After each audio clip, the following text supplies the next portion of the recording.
Hello and welcome to Curated Spaces, the community for curious travellers and slow living spaces.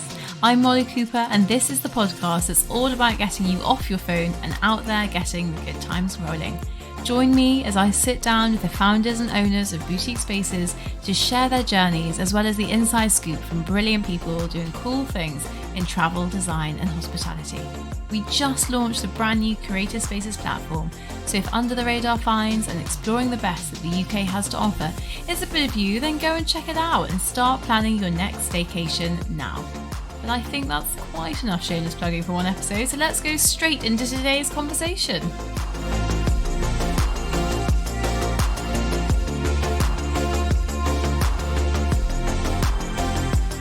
Hello, welcome back. It feels like flipping ages since we last did one of these. And boy, it feels really good to be back in front of the mic. I think I've missed it these past few weeks as I've been focusing on getting the new Curated Spaces platform out into the world, which has been a bit of a crazy old ride and has kind of hijacked my entire life. So the podcast had a little siesta, a little hibernation, but we are back. The sun is shining, the clocks have changed, spring has sprung, and the podcast is back, baby. So grab a glass of something yummy. I've got a little Picpoul de Pinet, stunning. And I'm just going to natter through what I've been up to the past few weeks and also what you can expect from Curated Spaces moving forward.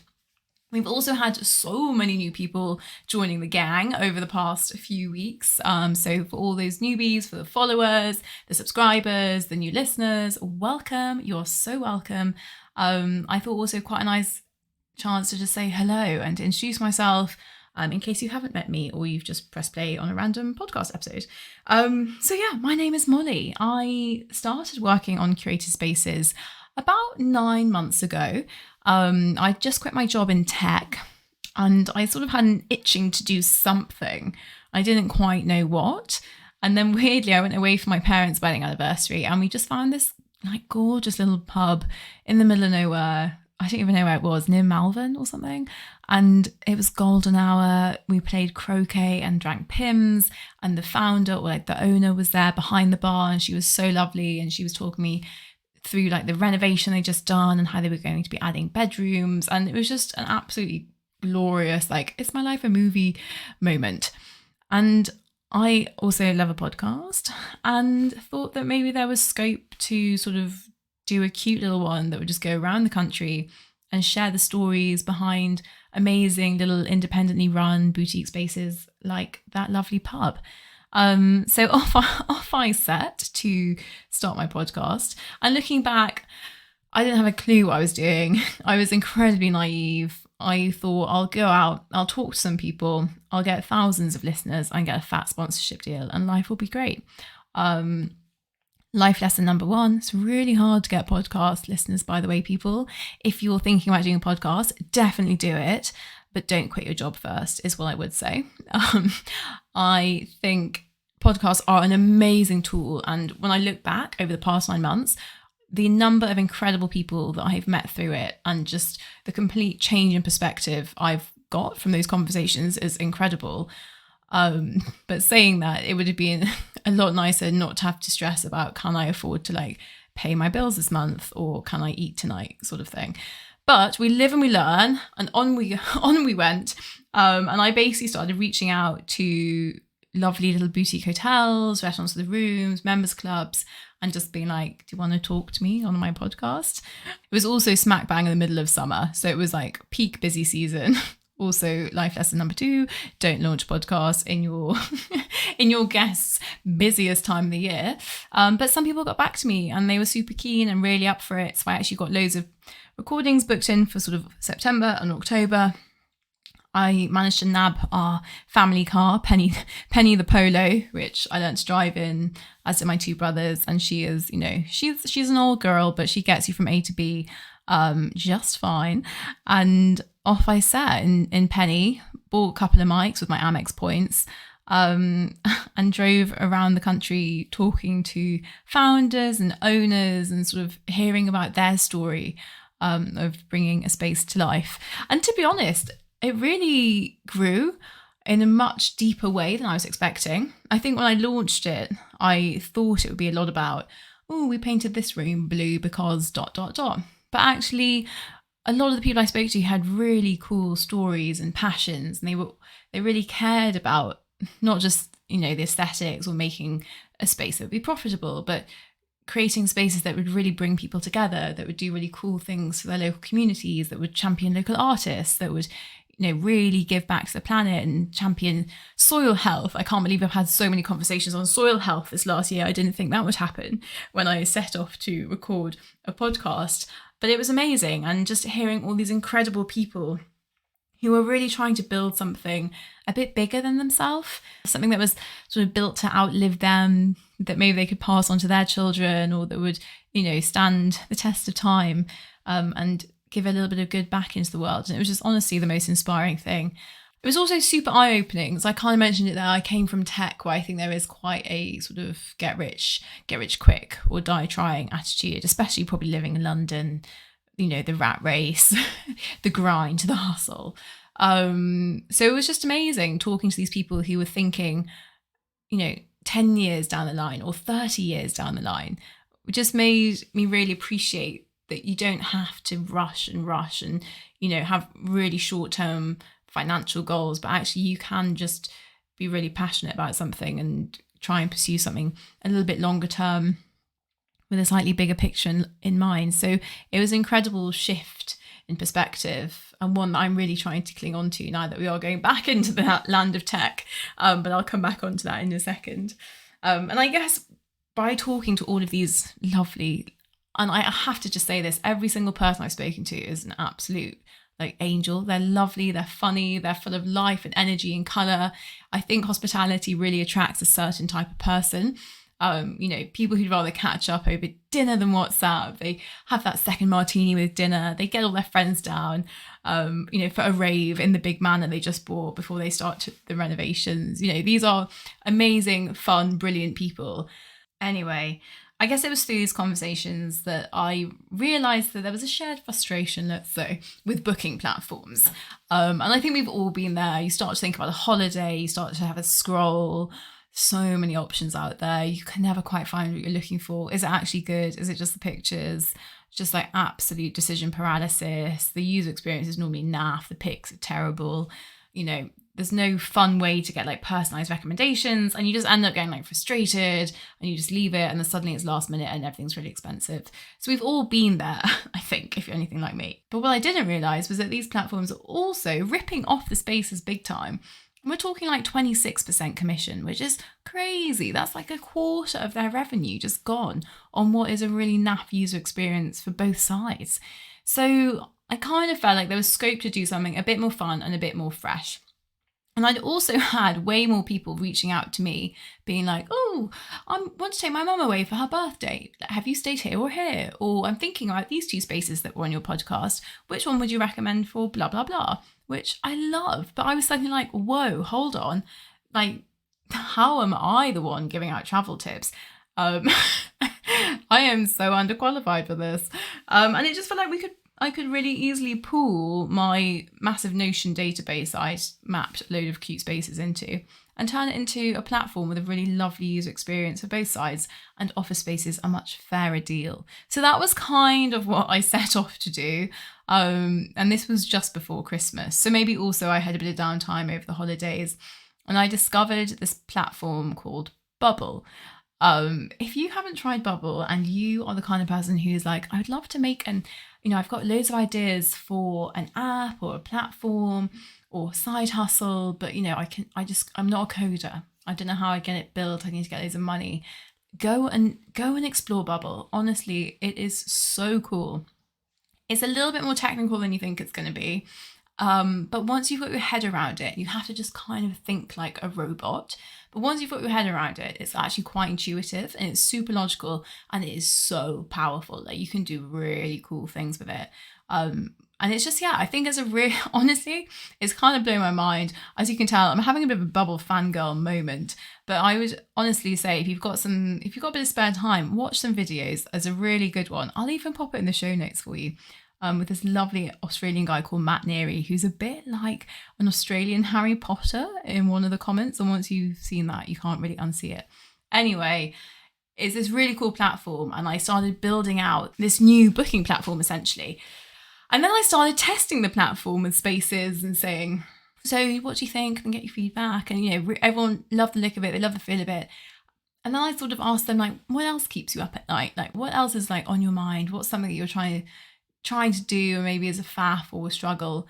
And again, this one thing kept cropping up, and it was, we're trying to get more content creators to come and stay, or we're trying to do more on social media, or we know social media is really important, but it's just like an alien world to us kind of thing. And, we're a little B&B with 4 bedrooms. Like, we don't have the resources all the time to have a PR person or to like engage a full PR agency. And it felt, having been on the other side of this, when I first reached out to Spaces to come on my podcast, often I'd fall between the cracks and I found it really hard to talk to the right person. So then I started to build out this idea for the Creator Club, as it is now known, which is basically a way for Spaces and creators to connect over collaboration opportunities. So it could be a journalist looking to write an article on off-grid adventures, or it could be a content creator looking for somewhere artistic or creative hub to stay in the Northeast, and basically just giving them direct access to each other to reach out, to invite creators to come and stay, to experience the space, or to pitch campaign ideas to Spaces. Anyway, it all kind of snowballed in the best possible way. And actually it's gone flipping fast. So I started playing around with Bubble in early January. And then I Googled, I'm a Capricorn, and I don't believe in like horoscopes, but I do check mine every day. And I had a quick Google, when would be a good time to release like a new venture or something? And it said the 25th of March. And I was like, great, that gives me 2 months. So I penciled in the launch for the 26th of March to give me a day's breathing room. And you know what, just absolutely went for it. And life lesson number 3, you can do a flipping lot in 2 months, like when you just go for it. But I don't think it was particularly healthy. I really didn't. Like, I stopped going to the gym, and it was like such grim weather that I'd do a couple of runs, and I don't think it was very healthy. And then actually, I'm not going to lie, the day before we launched on the 25th, I hit a massive wall. I don't think I've ever really felt like that before. So it was quite weird, and also really bad timing. Weird sensation, bad time to have it. But I just like couldn't even look at my inbox. Like, I just couldn't do it. I just felt so done, which I think actually was quite good, because it meant we just got it out there, and actually things don't need to be 100%. They don't need to be perfect. They just need to be out there, and you can start learning and iterating and getting feedback and seeing how people actually use it. And so, yeah, it's been crazy the past couple of weeks watching people actually use this platform. It's just bonkers. I mean, obviously, when you're building out yourself in like isolation, you're kind of like, I guess this makes sense to me. And then you sort of share it with the world, and you're like, oh, obviously that bit doesn't make sense. Or like, oh, yeah, that bit is a bit naff. But then also you get feedback from people about, I love this bit. And you're like, oh, yeah, I kind of forgot about that bit. And that is nice. So it's been honestly quite surreal watching people properly use it and get to grips with it. But really cool. And like now I'm just honestly so excited for what the future has in store. I think I'm really proud actually of the community that we've built. Because when I look back, and I know I said this earlier, but when I look back, I mean, it's always people, isn't it, that you think about. Yeah, the platform's cool, and if you haven't tried it out, go check it out, shameless plug. But actually, when I look back, I'm really grateful for all the incredible people I've met, through the podcast, and all the amazing founders and owners who have been so generous with their time and their thoughts and their experiences. But also people who I've never even met, people who have been listening religiously every week since we went live, who always reach out to, with feedback and thoughts, people who have shared it with their own socials and have gone out of their way to support me. I mean, I honestly can't thank you enough, and I'm just so humbled and blown away by it all. And I'm incredibly excited to see where this next chapter goes. I'd really love this whole idea around community and connection to remain at the core of Curated Spaces, because for me, that's what's made it so special. This hasn't been a podcast about empty spaces. It's been a podcast about spaces filled with people and life and laughter and joy and those special moments. These are spaces that bring people together, and that's what we all need a little bit more of, I think. Anyway, what's next for Curated Spaces? The answer is a lot. I'm so excited by what we can do and what's going to come. And I think I'm just trying not to get too carried away by all the things we could go and do a few things and do them really well, especially in these early days. But to me, community has always been at the heart of Curated Spaces, bringing people together to share stories, to enjoy life in amazing spaces. That's always been what this has all been about. And I think it will continue to be at the heart of this next chapter. So I don't want to say too much, but the podcast is absolutely back and we'll be doing weekly episodes now. I think I was up to 4 episodes a week at one point, which was slightly crazy and actually just not feasible for me right now if I ever want to sleep again. So we'll be doing weekly episodes, and there'll be a mixture of spaces and stories, but also snapshot episodes with really cool people from travel, design, hospitality, and all the rest of it. So please do keep tuning in for that. If you know anyone who'd like to come on or you think would be a good guest, hit me up. Always looking out for more people to invite on the show. And then the platform really will be my main focus, especially these next few months. I'm really keen to build a platform that has a great user experience, whether you are a space or a booker or a creator. Honestly, all feedback is like gold dust to me right now. So if you fancy giving it a whirl and then jumping on a quick call with me to share your thoughts, I would love that. Again, the community piece, continuing to make great content. I'm hoping to learn a lot from all the brilliant creators who are now part of Curated Spaces. And that's something I'm very excited for. And then in-person events. And I think this is the bit that's almost like really exciting. Really keen to start bringing people together and doing, whether it's supper clubs or garden parties or a big summer bash. I'm so excited to start getting some really fun things in the diary. We've actually just locked in our date for our launch party, a bit belated, but better late than never, 23rd of May. So if you want to come and celebrate with us, please do. It will be happening in Shoreditch. We'll be taking over Dream Factory for the night, and we'll be transforming it into a luxury boutique destination. So stay tuned, more deets to follow very shortly. But I would love to see as many of you there as possible. We'll be kicking things off with a podcast live all around real world connection. So we've got some really cool guests lined up for that, which I'm super excited about. And then we'll just be having some good old drinks and DJs and dancing until the early hours. So I'll be sharing everything you need to know in the coming days. And yeah, it'd be such a pleasure to see you there. Okay, I think that brings us to the end, guys. I'm looking at the time. I think that's enough. I think that's enough for a first solo episode. I have no idea if that will even be listenable. But if you have listened to the very end and you're still with me, thank you so much. Please do drop me a note and let me know what you enjoyed, what was boring, where was I a bit waffly, what would you like to hear more of?